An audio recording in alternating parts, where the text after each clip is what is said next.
Hello student, myself Chetnagar. Maybe all are fine. Welcome to all in my Hindi session. In this session, I will teach you your chapter 3rd Muskurata Rajkumar of your book Pallav. So, now let us start our chapter. Listen properly and pay more attention. मानव एक सामाजिक प्राणी है। भगवान द्वारा बनाए गए सभी मानव, सभी व्यक्ति एक समान हैं। हमारे चारों तरफ सारा संसार जो हमें दिखाई देता है वह बहुत सुंदर है। प्राकृतिक क्षेत्र में सभी स्थानों पर परोपकार की भावना के दर्शन होते हैं। सूर्य सबके लिए समान अपना प्रकाश बिखेरता है। चंद्रमा की शीतल किरणें सभी का ताप हरती हैं। बादल सबके लिए समान जल बरसाते हैं। वायु सभी के लिए जीवनदायिनी शीतल वायु बहाती है। फूल सभी के लिए अपनी सुगंध लुटाते हैं। वृक्ष कभी भी अपने फल को इकट्ठा करके नहीं रखते। नदियां कभी भी जल को संचित करके नहीं रखती। इसी प्रकार सत्पुरुष भी दूसरों के हित के लिए अपना शरीर धारण करते हैं। इसी प्रकार हमें भी परोपकार की भावना से और ज़रूरतमंदों की सहायता करते हुए अपने जीवन का निर्वाह करना चाहिए। और यही भावना हमें अपने पाठ 3rd मुस्कुराता राजकुमार में भी देखने को मिलती है। आइए पहले हम इस चैप्टर की एक बार रीडिंग करते हैं, उसके बाद देखेंगे कि यह चैप्टर हमें क्या सिखाता है।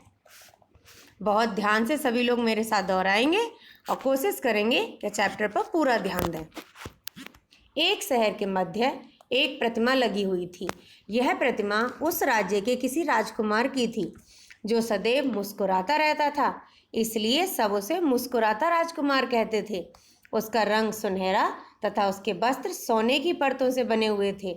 उसकी आंखें हीरे जड़ित और तलवार रत्नों से जड़ी हुई थी। जो भी वहां से गुजरता उस प्रतिमा की सुंदरता एवं मुस्कान की तारीफ किए बिना न रहता। एक दिन उस राज्य के 2 मंत्री वहां से गुजर रहे थे। उन्होंने उस प्रतिमा को देखा।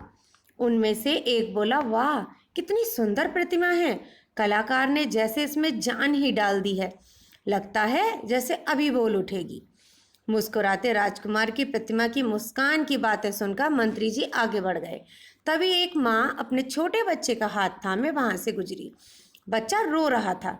माँ ने मुस्कुराते राजकुमार की प्रतिमा की ओर इशारा करते हुए कहा, उस राजकुमार को देखो, सदैव मुस्कुराता रहता है, तुम्हें भी सदा इसकी तरह मुस्कुराना चाहिए। बात बात पर रोना अच्छी बात नहीं है। यह सुनकर राजकुमार की प्रतिमा को और अच्छा लगा। अभी कुछ ही देर हुई थी कि एक चिड़िया कहीं से उड़ती हुई आई, उस प्रतिमा पर बैठ गई। चिड़िया बहुत थकी हुई लग रही थी। उसके पीछे उड़ते उड़ते अन्य चिड़िया भी आ रही थीं।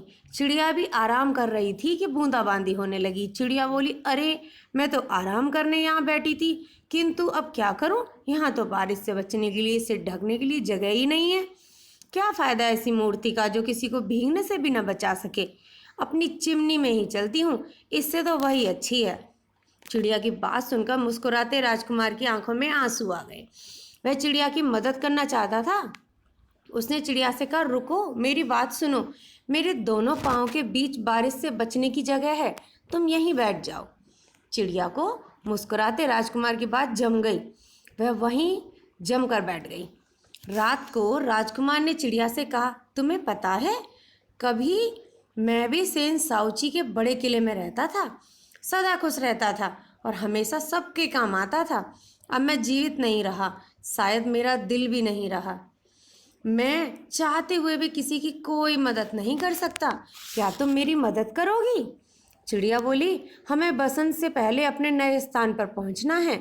मेरे साथी मुझे ढूंढ रहे होंगे। जल्दी बताओ, तुम्हारा क्या काम है? मुस्कुराता राजकुमार बोला, चिड़िया तुम राजमहल में जाओ। वहाँ रानी के महल के बाहर सेवकों के कमरे हैं। उनमें एक छोटा सा कमरा होगा। वहाँ एक बीमार लड़का भूखा प्यासा होगा, पर उसकी माँ के पास खिलाने के लिए कुछ भी नहीं है। यहाँ तक कि उसके पास दवा के भी पैसे नहीं हैं। तुम मेरी आंखों में से कुछ हीरे निकाल कर उसे दे आओ।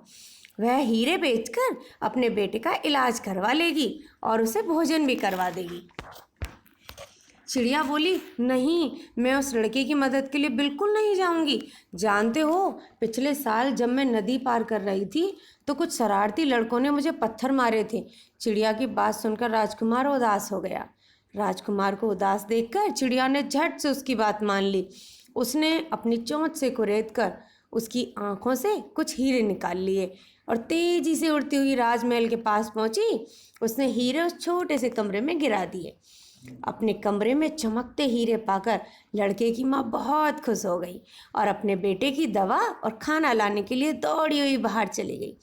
चिड़िया वापस राजकुमार के पास आई और बोली, तुम्हारा काम हो गया। अब मुझे मिस्र पहुंचना है तो मैं चलती हूँ। मुस्कुराता राजकुमार बोला, प्यारी चिड़िया, मेरी खातिर एक रात और रुक जाओ। चिड़िया रुक गई। अगले दिन राजकुमार ने कहा, शहर के बाहर एक गरीब नाटककार रहता है। वह भूख प्यास से बेहाल है।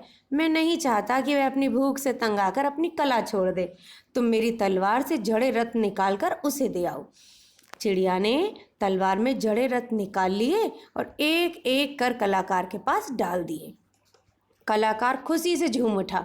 वह बोला, अब मेरे गीत, मेरा नाटक कभी नहीं रुकेगा।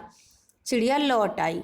राह में उसने एक गांव देखा जहां बहुत गरीबी थी। उसने राजकुमार को उस गांव का हाल सुनाया। राजकुमार बोला, मेरे वस्त्र सोने की परतों से बने हैं, इन परतों को उतार लो। एक एक कर इन परतों को गांव के घरों में डालो। बेचारे कुछ दिन तो पेट भर खा पाएंगे। चिड़िया ने एक एक सोने की परत उतारी और गांव के सभी घरों में डाल दी। अपने घर सोना देखकर लोग नाच उठे। चिड़िया तो लौट आई और थककर मूर्ति पर आ गिरी। अगले दिन सुबह वही दोनों मंत्री राजा के साथ वहां से गुजरे। राजा बोला, यह प्रतिमा कितनी बदसूरत लग रही है। दोनों मंत्री बोले, आप सही कह रहे हैं। राजकुमार, नहीं, यह तो कोई भिखारी लग रहा है। अरे, एक चिड़िया भी इस पर मरी पड़ी है। कल ही इसे यहाँ से हटवा देंगे। उसी रात किसी भले आदमी ने मूर्ति व चिड़िया को वहां से हटाकर सुरक्षित स्थान पर रखवा दिया। देखिए, आपने पूरा चैप्टर रीड किया। अब आपने इस चैप्टर में क्या देखा, क्या सीखा? कि एक व्यक्ति जो पहले एक इंसान हुआ करता था, उसके मन में कितनी सुंदर भावनाएं हैं। उसने अपने शारीरिक सौंदर्य को महत्व ना देते हुए जहाँ तक जिसकी सहायता वह कर सकता था उसने वह की, और उसकी सहायता करने में उसकी मदद के लिए एक चिड़िया भी आगे आई। उस चिड़िया ने अपने जीवन को गंवा दिया परंतु अपने कार्य से पीछे नहीं हटी। सही कहा है, दूसरों की सहायता करना जीवन में श्रेयस्कर होता है और कभी भी हमारे लिए कोई हानि नहीं पहुंचाता। इसलिए हमें जीवन में परोपकार की भावना को अपनाते हुए हमेशा दूसरों की मदद में आगे रहना चाहिए। आइए अब इसमें हम थोड़े से वर्ड मीनिंग है उन्हें एक बार रीड करते हैं। फर्स्ट योर वर्ड इज प्रतिमा, मूर्ति। सदैव, हमेशा। हीरे जड़ित, हीरों से जड़ा हुआ। तारीफ, प्रशंसा। थामना, पकड़ना। कुरेदना, खोदना। खातिर, के लिए। बेहाल, परेशान। Okay, student, maybe understood all of you? So student, this is your today's session. Next session will be continue. Thank you and have a nice day. Be safe and be happy.